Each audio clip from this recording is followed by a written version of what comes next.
Magandang araw mga kaibigan. Pag-usapan natin itong nakakabahalang pangyayari. Post ito ni Joey De Bibre na isinare niya ang post ni Professor Ana Malindog Uy. So 1 hour ago nagpost si Joey De Bibre. Sabi niya, Nicolas Torre III. Kaso busy ka ata. So may masamang pangyayari na dapat sana asikasuhin ng pulis o CIDG. So ito yung post ni Professor Ana Malindugoy. Sabi niya, 10 hours ago na post. Welcome ladies and gentlemen to Bagong Pilipinas. Itong pinagmamayabang ng administrasyon ngayon, Bagong Pilipinas daw tayo. A student from the elite British School, Manila, has been reported missing after leaving the Bonifacio Global City campus with the family driver last week. Recent report says already released. The kidnappers cut his finger to force parents to pay ransom. Ransom was paid and the boy is back home but with a chopped finger. Allegedly, post ito ni Professor Ana Malindugoy. Naputulan ng daliri ang bata, nagbayad ng ransom sa mga kidnappers. So ito, meron siyang keynote na report siguro ito. My close and open quotation mark. Kidnapped student accordingly was a certain Andy Wan, 14 years old, a Malaysian boy from McKinley East, Bonifacio Global City. He was accordingly kidnapped last February 20 and was reported to authorities last February 21. The Starix van of the victim was found in Bulacan with still unverified report that the driver is already dead, but still for confirmation. Ransom being demanded accordingly is $20 million. Again, these are all accordingly. Daw. Wala pang ano. I don't know anong source ni Professor Ana Malindugoy itong ipinost niya. Binabasa ko lang sa inyo. Allegedly, there are many unreported robbery and carnap at Bonifacio Global City. Goodness gracious, what is happening in Pinas? Is this the Bagong Pilipinas? God, if this is the Bagong Pilipinas, doon na lang ako sa dating Pilipinas sa pamumuno ni Digong na ang peace and order makikita mong umiiral. Safe pa ba tayo? Is this the Philippines we want? That's a question that every Filipino should ponder on. God saves the Philippines indeed. So ito, mayroong nilagay niya na balita ng bilyonaryo. So student from elite, yun.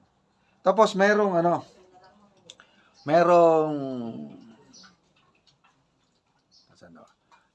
meron talagang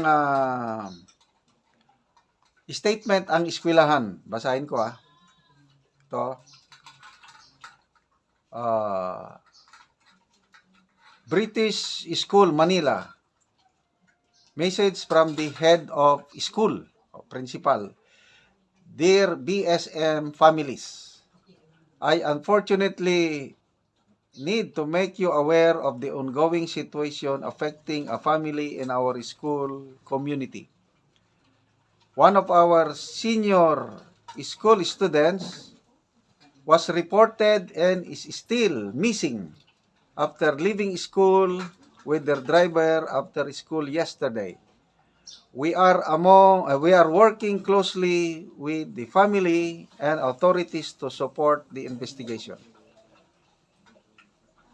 All This time, we do not have further details to share and kindly ask that you avoid speculations and respect the privacy of the family during the difficult time.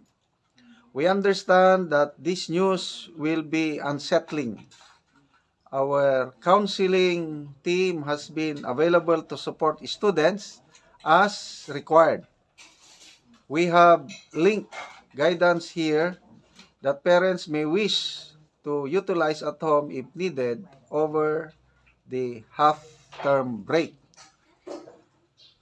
We will continue to keep you informed as appropriate. Thank you for your support and cooperation. Standing together as a community is especially important during challenging times like this. Kind regards, Martin van der Linde, Head of School. So, confirm po na talagang may nawawalang missing o nakidnap na estudyante galing sa Elite British School of Manila. So, yun ang tanong ni Professor Ana Malindugoy. Safe pa ba tayo? Is this bagong Pilipinas na gusto nating mangyari? So, maalala ko tuloy yung post ng presidente sa kanyang Facebook page. O yung talumpati niya sa isang rally. Sabi niya, gusto nyo bang balikan ang horrifying times? Meaning, Duterte administration, horrifying times daw, madilim na kahapon. Or gusto nyo bang papunta tayo sa mas maganda, maliwanag na kinabukasan, brighter future? Ganito ba? Panahon ng Duterte administration, halos wala nang ganito. To me, experience ko ito.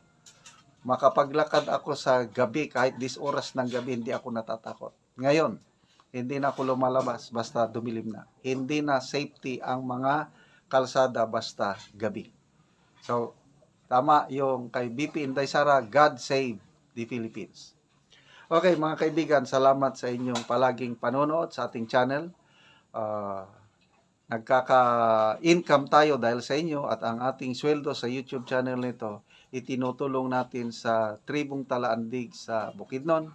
Namimigay tayo ng libreng yero at pako para sa tribo para makapagpatayo sila ng bagong bahay or ma-repair nila ang kanilang sira-sirang bahay. So, panoorin nyo itong video na ito na makita nyo ang kawawang kalagayan ng tribo, sira-sira ng bahay, butas na ang yero at bubong. At salamat at nandyan kayo na tumutulong. Ituloy nyo lang ang inyong panonood, lalo na yung hindi nyo pag-skip ng ads.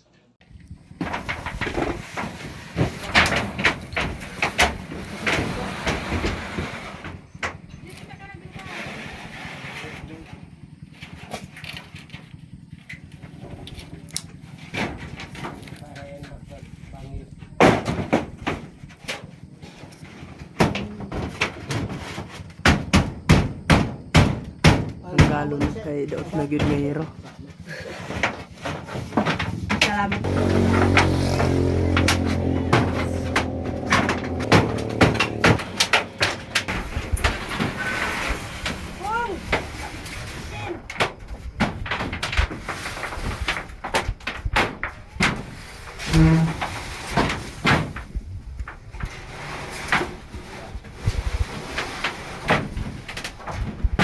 Gabok na gyud ang iyang gamit o ang iyang mga kahoy. Oh, makanganan na daw sa mga awit na kasi po.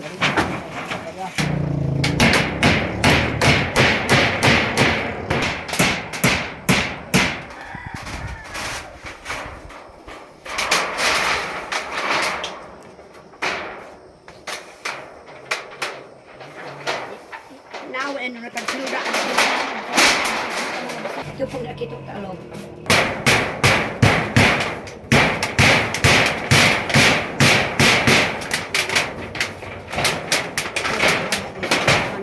Lola, unsa man imong maistorya Lola nga karon natagaan na mo og cleansing, lansang karon nakaatop na mo og bag-o.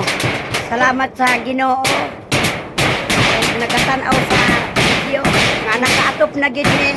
Oh, Napapod ang atop nawala na ang among gawot sa tulog mag-ulan. Oo. Salamat kaayo sa nagtabang Oo. o nagtanaw sa video Oo. o sa Ginoo. Ginatabangan mi nakaatop na gid mi nasulban ng among ka ulan ng mag-ulan gyud. Oo. Oo. Sige Lola, salamat.